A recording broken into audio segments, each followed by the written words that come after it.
Hey everybody, guess who? Yes, we're back to the E-Hustle, baby baba. E-Hustle, Elgin Walker from Keller Williams, looking to be your family's real estate professional to help you and your family's legacy with real estate. And real quick here, we're going to talk a little bit about the second quarter here in 2018. I can't believe it, it's already April the 2nd. Can you believe that? April the 2nd, 2018, with plenty of stuff going on. And there's a lot of uncertainty right now in the marketplace. I'm finding a lot of different things in the market based upon whether we are in what areas and what locations you're in. So I'm going to talk about our area a little bit, tell you a couple of things that I'm seeing. So number one is we are still at record lows as far as the amount of inventory on the market, meaning homes for sale versus buyers that are out looking. But we're also beginning to see an increase in the interest rates, and the increase is expected to go through the end of the year, depending upon who you talk to and what you talk to and the conditions of everything. We're hearing that our interest rates will go above 5% probably before the end of the year. Now, if you're like me, when you bought your first home and you had to buy your interest rate down to 12%, yes, buy it down to 12%. It's not as big of a deal. But if you've been looking and purchasing real estate and are considering it, you've been seeing these 3% interest rates forever to now go to 5.25%, 5.5%. It is a big deal. It's a big deal in regards to what your monthly payment will be. Plus, since the inventory is still low, we're not seeing a decrease in pricing, at least not as of yet.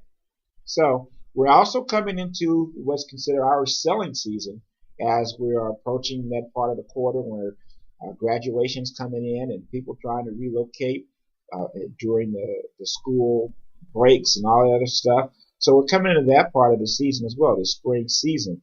And I'm really talking about the areas that I'm working in again in parts of California.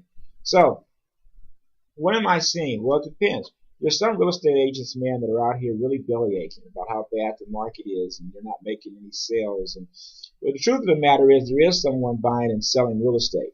It's just a matter not are you the professional that they're choosing to help their family with. And that's what we're trying to do. We're trying to be able to help these families. Now, what I would say is this, is that steps that you should do is people are asking me, so what do I think the market will be? Should I wait because the market is going to crash? Should I wait because property values may go down and I'll be able to get into a better deal? Here's what I say if you're looking to buy.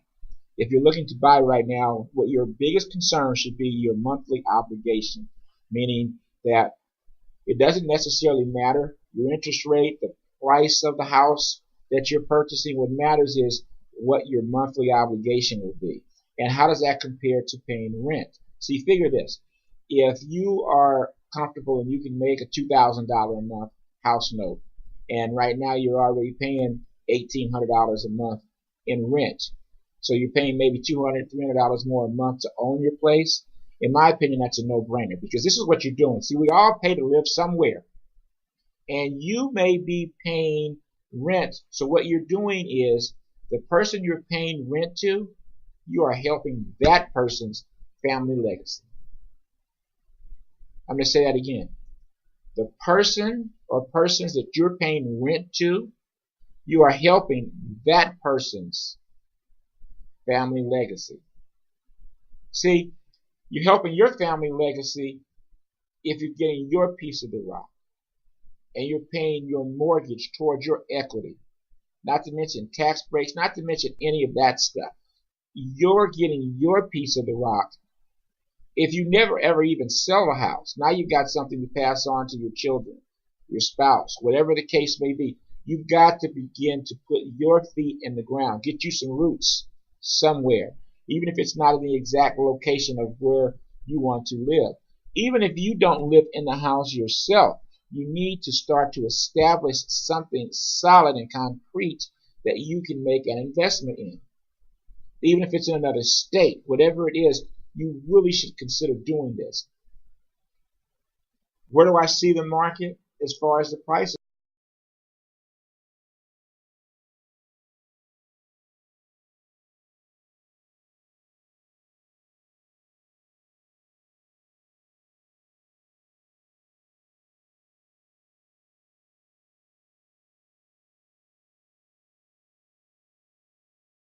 else.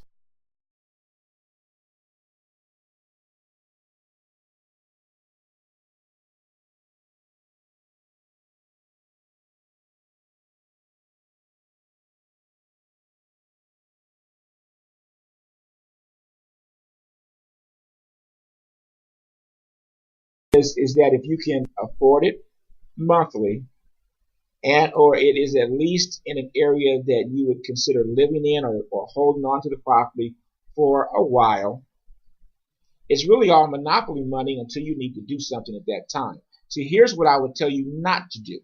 What you don't want to do is you don't want to buy a piece of property and stretch yourself out to something that you really can't afford right now, and your philosophy is, well, in 6 months or a year, if I can't keep it up, I'll just sell it or I'll just refinance it.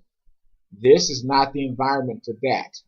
What the environment is that you purchase it, you can maintain it with your monthly obligations, and if the market turns against you, so you're keeping your real estate, you're continuously paying on it, and you're building more equity into it for when the market turns back around. And it will turn back around based upon historical trends.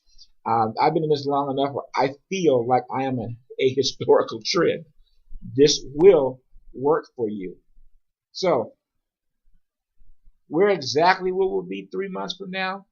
Probably, unless there's some type of catastrophic something, not much different than what we're speaking of today as of the time of this recording. But look further down the line. Start putting yourself in position today. So if you're a buyer, make sure you're pre-approved and continue to stay pre-approved until you're able to find something to purchase. And if you're selling, you know what? You really need to take a hard look, depending upon where you're at, your location, and what's going on in certain areas. You really should take a hard look at whether this may be a good time to begin to, like they do in the stock market, take some of your money off the table and reinvest it into something else. Just a thought. If you have any questions, though, about real estate or anything, feel free to give us a call. Our number is 661-290-3781. Or you can hit Elgin Walker's Real Estate Cafe on Facebook. And you got our website is Elgin and Pilar, talkrealestate.com. We're here to help you, help families. Our goal is to help as many people as we can with their real estate needs. All right? And remember this, no matter what you're going through in life, it's just a temporary condition, because things do change. And you know what? It truly is a great life. And God bless.